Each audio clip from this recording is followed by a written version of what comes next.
Hi, my name is Rhonda and I'm with Misfits for Jesus. Hey, I am amongst some of those that are out there that I hope hear this message. You've been in church and you have left. You're disappointed, you're wounded, you're discouraged. You feel like there's still so much guilt and still so much shame.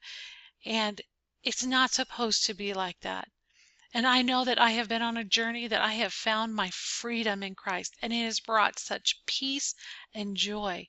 And I want to share that message with you.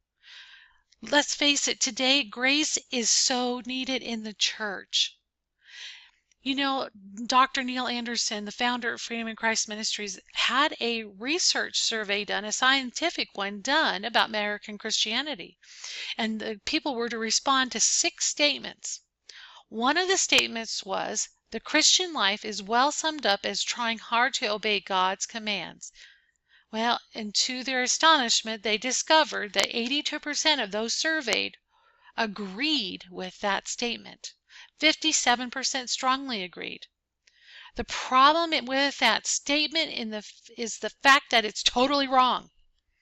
There's nothing in there about grace, about faith, about love, or about relationship. There's nothing in there about Jesus. So the conclusion remains that we are doing law-based living rather than grace-based living. And that's what I hope to share with you today is about grace. Now, to understand grace, let's talk about this command. If you love me, you will obey my commands. This is words written and read by Jesus Christ. Now, my question is, how do you hear him saying it? What expression is on his face? Is it this? Or is it this? What expression is in his voice? Now, we're going to work this out and give you what grace is.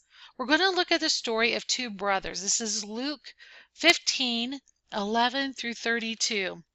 And I'm going to read it out of the NIV version of the Bible. Jesus continued, there was a man who had 2 sons. The younger said to his father, Father, give me my share of the estate. So he divided his property between them. Not long after that, the younger son got together all he had, set off for a distant country, and there squandered his wealth in wild living. After he had spent everything, there was a severe famine in the whole country, and he began to be in need. So he went and hired himself out to a citizen of that country, who sent him to his fields to feed pigs. He longed to fill his stomach with the pods that the pigs were eating, but no one gave him anything. When he came to his senses, he said, How many of my father's hired men have food to spare, and here I am, starving to death? I will set out and go back to my father and say to him, Father, I have sinned against heaven and against you. I am no longer worthy to be called your son.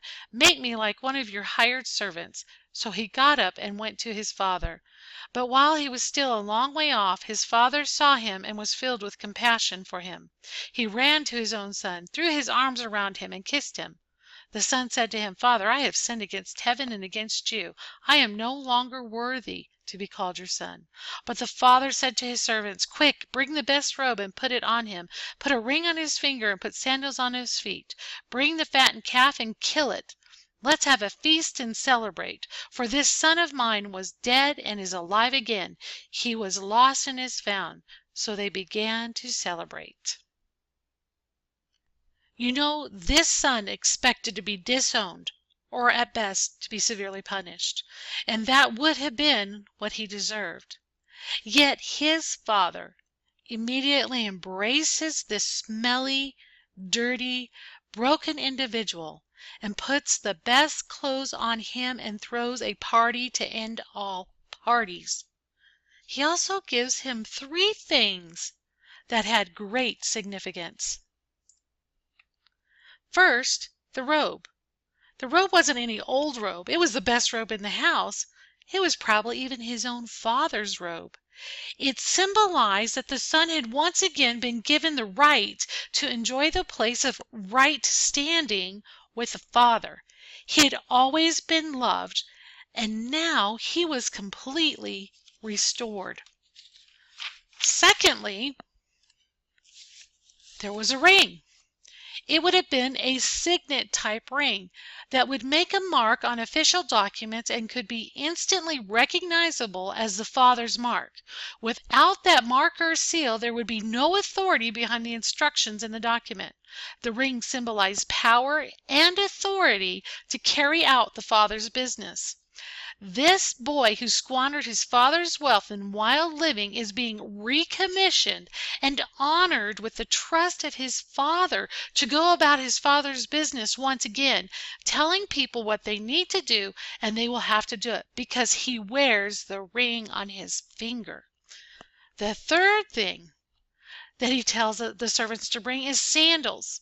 In a Jewish household, the only people allowed to wear footwear in the house were the father and his sons. The father was declaring in no uncertain terms that the boy, despite everything he had done, was still his son, entitled to the rights of a son. But this is the grace course. But what is grace? Let's pause for a moment and take in that scene. A son who has behaved in the worst way imaginable returns. His father, however, restores him simply because he loves him and wants a relationship with him. This is grace. A child who's destitute, throwing himself on the mercy of his father, who picks him up, dusts him down, and restores him. This son who has completely and utterly blown it, who has no right whatsoever to expect anything from his father except what he might be allowed to earn, who doesn't deserve any favor whatsoever, stands there in his rich robe with his ring of authority and the sandals that mark him out as one of the family. This is grace. Those of us who have been Christians for a while know this story well, and we tend to relate it to the first time that we came to God and gave our lives to Him and accepted His free gift of grace. But what about now? Does this part of the story have anything to say to us as we live our Christian lives today, or does it just reflect one off moment in the past? What is the worst thing you have ever done? Have you got that in your head? Now, but what if you went out here and you did it again or did something even worse and then sincerely came back to God? What reception would you get? The logic of this story is that you would be treated in exactly the same way as this boy. This is grace, and it is genuinely amazing. Does the thought that you as a Christian could behave in the worst way imaginable and then come back to God with the relationship still secure not sit quite right with you? For today we will stop, but take the time and ponder what has happened here. The Father has restored relationship and authority and the rights and benefits of a son to a person whose behavior would say that he didn't deserve it. Really take time to ponder the grace of God.